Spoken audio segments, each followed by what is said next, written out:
Bonjour tout le monde. Aujourd'hui, on va parler des paroles rapportées et plus précisément du discours direct et du discours indirect. Pour commencer, on va essayer d'identifier formellement et structurellement les deux types de discours.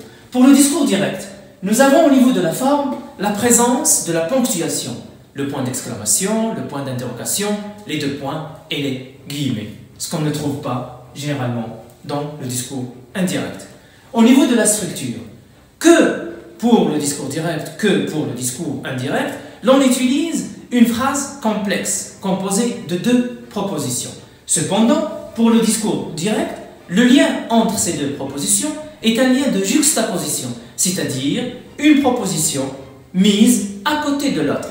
Cependant, dans le discours indirect, le lien est un lien de subordination, une subordination complétive, en l'occurrence, introduite par la conjonction de subordination que. Maintenant, on va parler des verbes introducteurs. Dans un discours direct comme dans un discours indirect, nous avons besoin d'un verbe introducteur, d'un verbe de parole qui va introduire la proposition principale. Les verbes de parole, les verbes introducteurs sont parler, demander, répliquer, interroger et ainsi de suite. Pourquoi s'intéresser au verbe introducteur? Eh bien, c'est le temps du verbe introducteur qui contrôle, qui va nous permettre, qui va nous dire est-ce qu'on va changer ou ne pas changer le temps du verbe de la subordonnée complétive. Nous avons un tableau explicatif. Alors, si le temps du verbe le verbe introducteur est conjugué au présent de l'indicatif et dans des cas au futur, alors le temps du verbe de la subordonnée, c'est-à-dire dans le discours direct, il ne change pas, tous les temps, il ne change pas, sauf pour l'impératif qui devient de plus infinitif. Ça, c'est le cas du verbe introducteur conjugué au présent de l'indicatif ou au futur.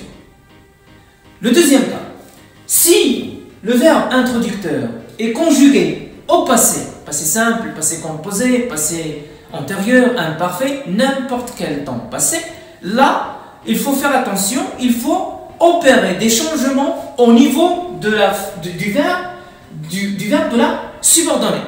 Comment? Nous avons les temps qui changent. Le présent au discours direct devient imparfait au discours indirect. Le passé composé et le passé simple au discours indirect, dans la proposition subordonnée, devient plus que parfait dans la proposition subordonnée au discours indirect. Et le futur simple devient conditionnel présent. Ça, c'est pour les temps qui changent. L'imparfait reste imparfait, le conditionnel présent et passé reste conditionnel présent et passé, et toujours l'impératif devient de plus infinitif. Maintenant, pour passer du discours direct au discours indirect, il ne suffit pas d'opérer des changements au niveau des changements temporels, au niveau des temps, des verbes de la subordonnée, du verbe de la proposition subordonnée bien sûr. Mais il faut veiller au changement des personnes. Le je, par exemple, devient il ou bien elle. Cela dépend du contexte. Il faut aussi prendre en considération l'équivalence des indicateurs de temps et les indicateurs de lieu. Fin de cette séance.